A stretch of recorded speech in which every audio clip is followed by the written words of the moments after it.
Transfer of alien supertechnologies.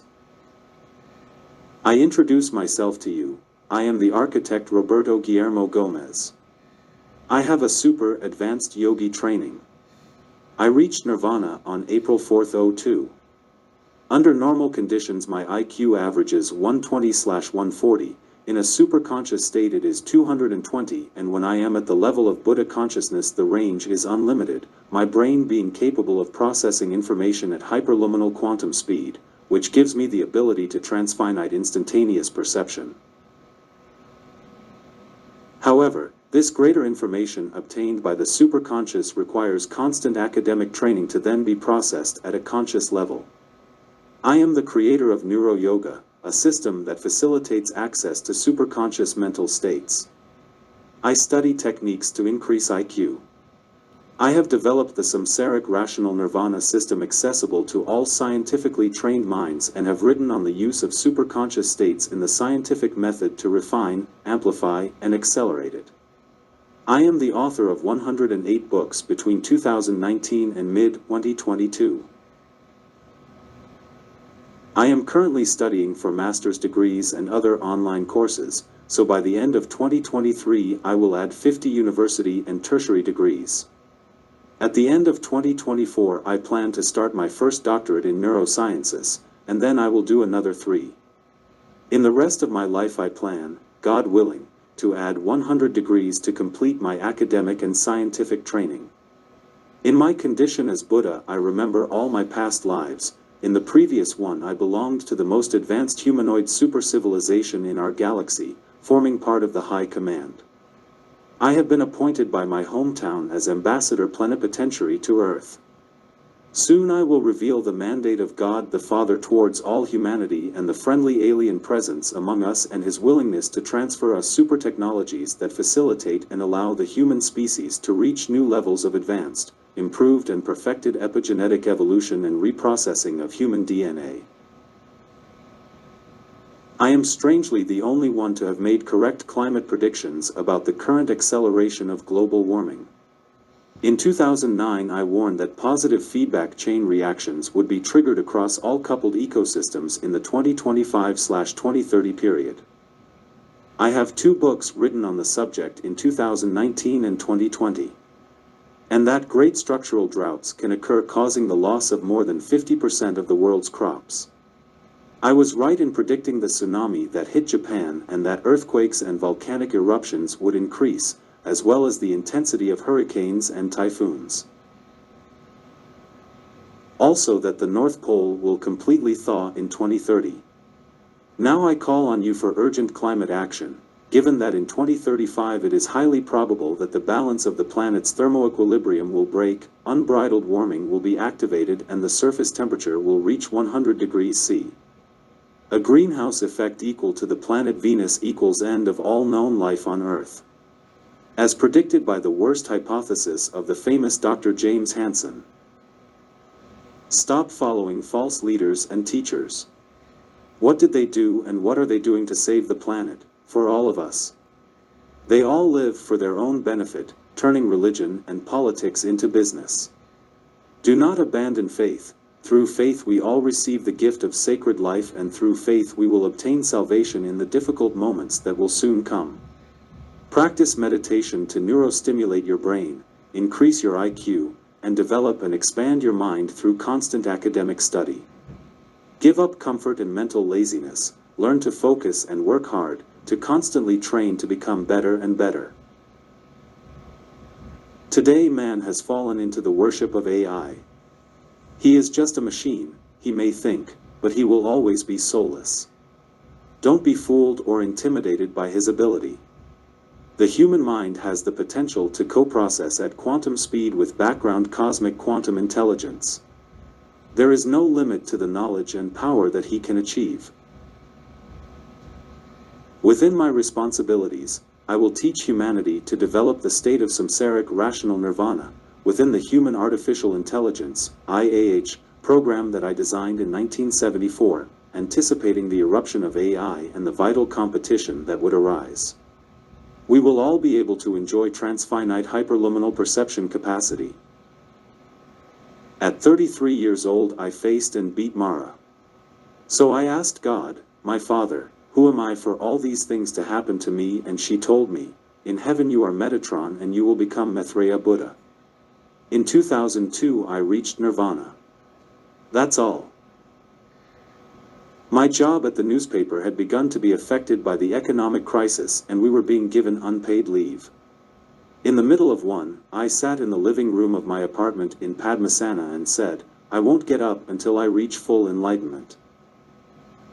Several hours passed before sleep set in and I used the urge to sleep to penetrate the layers of my unconscious. I instantly lose all sensation to my body, my sensory perceptions shut down. My mind is totally freed from the body and I immerse myself in silence and emptiness. I advance through the traces of the flow of spacetime. Pull until reaching the state of immutability. At that precise moment the 10,000 universes tremble and he reached totality. I perceive myself in a nirvanic state and I become the Maitreya Buddha. My mind is only silence and emptiness, within an ocean of perception and pure knowledge. I acquire instantaneous transfinite perception, the ability to consciously, quantumly process knowledge of the essence of existence and become aware of it. It was April 4, 2002. I lose all notion of time. I don't know until today how long that state lasted. Hours and days passed, but I didn't perceive them. So I got up, felt hungry and prepared boiled rice with milk. Prior to this momentous event, my mind had been on Advaita Vedanta, Buddhism, and the Vipassana technique. It was through this last technique that I was able to enter the state of Buddhahood. Then I would return to normal and continue to fulfill my worldly duties. During all these years I remained anonymous because I thought that humanity does not need the services of an enlightened person but rather serious, wise, and supportive scientific teams. I made a mistake. About this new condition of Buddha, God warned me, never vibrate as a wave of absolute existence in the relative plane, because both conditions reject each other, you would make the whole galaxy explode. The human species has been pre-classified as highly predatory, and if allowed to expand to exoplanets, their boundless greed will drive them to extinguish native life forms and wipe out the entire galaxy. The divine decision is to completely cancel our species, to allow its self-extermination. However, God the Father, in His infinite mercy, gives us a second chance to repent and work together for the salvation of the planet, rebalancing nature and returning to lost biodiversity. He will grant us geothermal and fusion reactor technology and a second and last chance at redemption. In this new situation, the Creator cancelled the mediation for sins on September 9, 2009. Now each must face alone the full weight of the fruit of each of his actions in the entire universe. We are about the sunset of a night of God and the dawn of an eighth new day. No one can know, except God, how the destruction and recreation of the entire universe will be, according to the change in the cosmic dream of the Lord. We may not even be aware of this impending change, since what we are is only a memory fragment of a dream from God. It all began in the city of Mar del Plata, Argentina, when at the age of 16, in 1972, I went to the cinema with two high school friends, Tommy and Raul, to see the movie Brother Sun, Sister Moon, by Franco Zeffirelli, who recounts the life of Saint Francis of Assisi. While watching the movie it seemed that everything was going normally. But, when the actor looks towards Christ's suffering on the cross and receives a revelation, at the same moment I experience a powerful light that emits from the screen and blinds me for several seconds.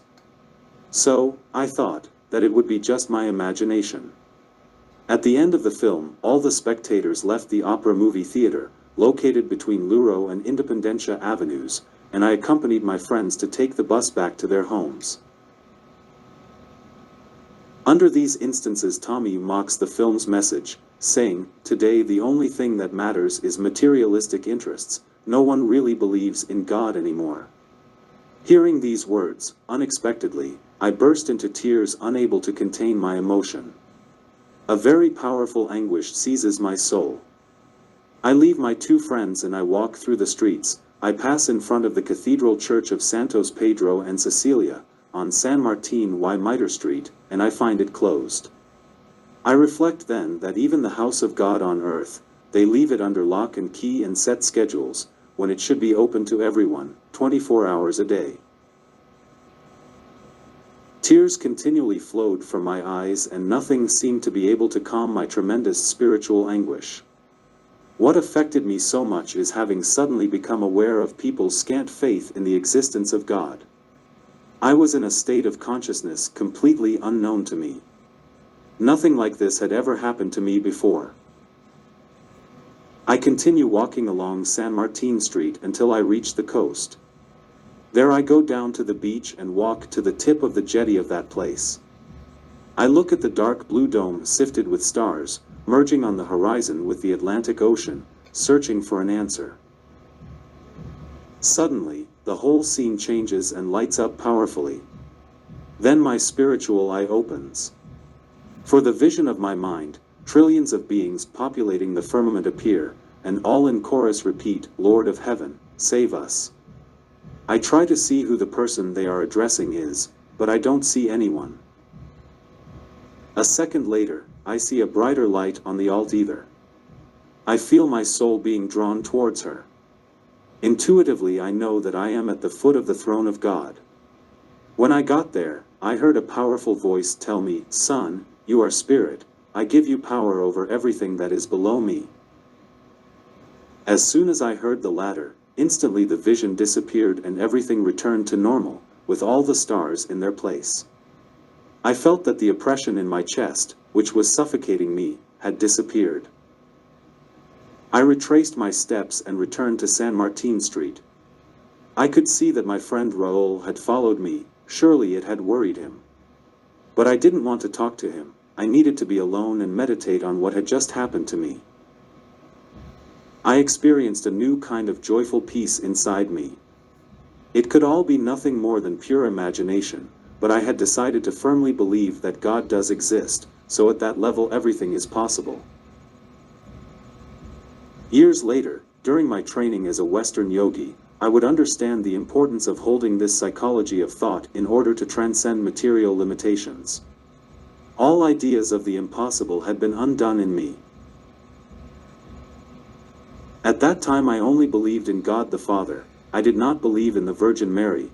It seemed to me idolatry to place faith in her. It was like that one afternoon, when leaving work at the hotel, at the bus stop, I feel her presence. She touches my shoulder. She was simply dressed in a blue cloak, skirt and headdress. With a sweet smile she asks me, "Because you do not believe in me?" So I didn't know where to go. I keep quiet and smile at him. I ask him, "How do I know that you are not a product of my imagination?" And she answers me, "I'll tell you the numbers of the buses before they show up." And so it happened. She matched more than half a dozen bus numbers that appeared on Patricio Peralta Ramos Avenue. Then I asked her to make it rain, and she rained. So I had to accept that she is real, that she was by my side, that she was enjoying her presence and her unconditional love. From that moment Maria adopted me as her beloved son and gave me her personal protection and attention at all times. Shortly after this transcendental encounter for my spiritual life, under an unknown impulse, I searched in a wicker basket where I kept my recently bought books, a copy of a work that I had not read because its cover made a bad impression on me, in which the goddess Kali appeared. It was the Gospel of Paramahansa Ramakrishna. And I read it in one go in one afternoon. I am enchanted, amazed with the concept of the divine cosmic mother. Through Ramakrishna's eyes I was able to see the Virgin Mary as the cosmic feminine aspect of Creator God, manifesting in everything, His divine Shakti. And I understood that my physical mother is another manifestation of the cosmic mother on earth, so when I had this consciousness, I went to her and embraced her. The apartment where we lived had 2 rooms. My mother slept in the living room. Me, my sisters Susanna and Patricia in the 3x3 bedroom. On top of a bunk bed with 3 mattresses, I slept on top of everything, and I was always afraid of falling and crushing one of my sisters, because the bed had no guardrails. Under these conditions, between 10 p.m. and 2 a.m. in the morning, I used to meditate in a corner against the wall, while my sisters slept peacefully. Sitting in meditation, he entered a trance and the Cosmic Mother appeared. She once touched my forehead and granted me the gift of seeing in the distance. I could see anything I wanted to see just by concentrating, in 3D and in color. It was fantastic. But once I got tired of it, the gift disappeared like it came. On other occasions, the Mother took me by the hand, detached me from the body, and in spirit we went to visit the exoplanets. I was able to see different forms of life, some intelligent, even super-technological civilizations, with which we will make contact in the future. Through the ecstasies I experienced, I was able to remember my past lives, including one on a distant exoplanet, with a very advanced civilization, with bipedal beings with silver hair, blue eyes, copper skin, and 2.5 meters in height. I was part of that community and had an important position. Based on that past life, I now fulfill functions as a stellar ambassador, which I will talk about later. There are 4 sacred sites for all those who believe in the Maitreya Buddha. One is the jetty located on San Martin Street and the coast of Mar del Plata, where God spoke to me for the first time. Another is the Old Opera Cinema, located between Independencia and Luro Avenues, where when I saw the movie I woke up. This is followed by the family apartment in which most of my trances took place, and my own apartment where I attained Buddhahood. Regarding the potential of voluntarily connecting with cosmic intelligence, I remember a personal experience. I was visiting the federal capital, Buenos Aires. Corey was 18 years old and I was curious about an exhibition at the planetarium. I went to see it. A piece of a meteorite was exhibited at the entrance. At that time my ecstasies were almost uncontrollable, and it happened that when I touched the stone, I received a discharge in my memory. My bodily sensations disappeared and the city completely vanished. I could see how the object was rushing towards Earth. I could extend my gaze to any part of the globe and see its forms of life at that time. I saw the planet surrounded by other constellations, and, a quarter of a distance from the center of the Milky Way, I clearly saw cities of developed intelligence. Incredibly, the meteorite, with a large proportion of iron inside, served as a kind of virtual telescope. In the vibration of its atoms were traces of the light that struck it millions of years ago, as it wandered silently through space. In the envelope of its electrons and in the infinitesimal deviations of its subparticles, the information contained in the different frequencies of the stellar light that had come to impact and even pass through it had been recorded, and this complexity of memory imprinted on matter had survived intact for millions of years, without being erased or modified by the terrestrial electromagnetic field and other influences. Incredibly, the stone retained the memory of the ripples of light, trapped like traces in the tensions of its subspace atomic and subatomic geometry. A simple alien rock, half a meter in diameter, contained an intelligent cosmic memory record, ready to be downloaded into the mind. It was not just a physical experience, but the contact of conscious individual memory with the memory of starlight stored in an inert object. That is to say, matter is still impregnated with intelligent memory of light. The subspace geometry of its atomic and subatomic structure acts as the human subconscious memory, an archive of the mutations of existence. The pulsations or frequencies of light transport very high densities of data on physical reality at the quantum level, constituting a holographic encoding of spatiotemporal content. The passage of light frequencies between intensely grouped atoms, such as iron nuclei, create alignments on its electroweak fields, leaving traces of aligned and localized symmetries. A fabric of quantum fields that are related to each other, that is, between the meteorite and the space traversed during its trajectory prior to the collision, which create geometric relationships given in the geometry of the meteorite. Subatomic space. In this sense, the interactions of a present time, existing in a defined coordinate, are imprinted in quantum geometry, and the ionic accumulation of this process creates curvature trends in space and an infinitesimal reduction of the infinite potential of possibilities of new curvatures. At a higher level, there are the high frequencies of the thoughts of our Eternal Father, which remain constant, a force that expands creation, multiplies it, sustains it, and resonates through it.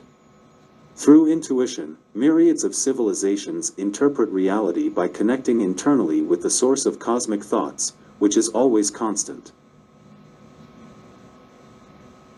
During the experience, I was able to observe another highly advanced civilization, millions of years ago, in another part of the Milky Way galaxy and now extinct. In nanoseconds, the knowledge and technology of this other intelligent life form penetrated and was imprinted in my mind. Weeks later, back home and meditating, I again perceived that enormous mass of knowledge. I felt disoriented and overwhelmed, so I prayed to the Divine Mother and heard her tell me internally, concentrate and the information you received will slow down. I saw all kinds of devices, circuits and programming, but I didn't understand anything. Immersed in concentration, I decided to telepathically connect with the fittest minds on the planet, so that they could develop this alien technology, and I transmitted the information directly to their brains, so that it would then gradually download. I gave them psychotronic telepathic implants. This occurred during the year 1974.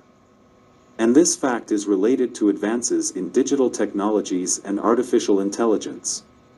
Prior to this, I conceived the assembly of the human X technologies so that the human peripherals, that is, the perceptive and digital organs, could merge into the same operating system under digital telepathic control of the human mind and thus avoid future conflict with the AI, directly absorbing it into our conscious being. Now, in the third decade of the 21st century, it is possible to advance in this goal, since the necessary parts are already developed as or imminently to be developed. With the introductions done, let's get down to business. What is happening to our climate on the planet?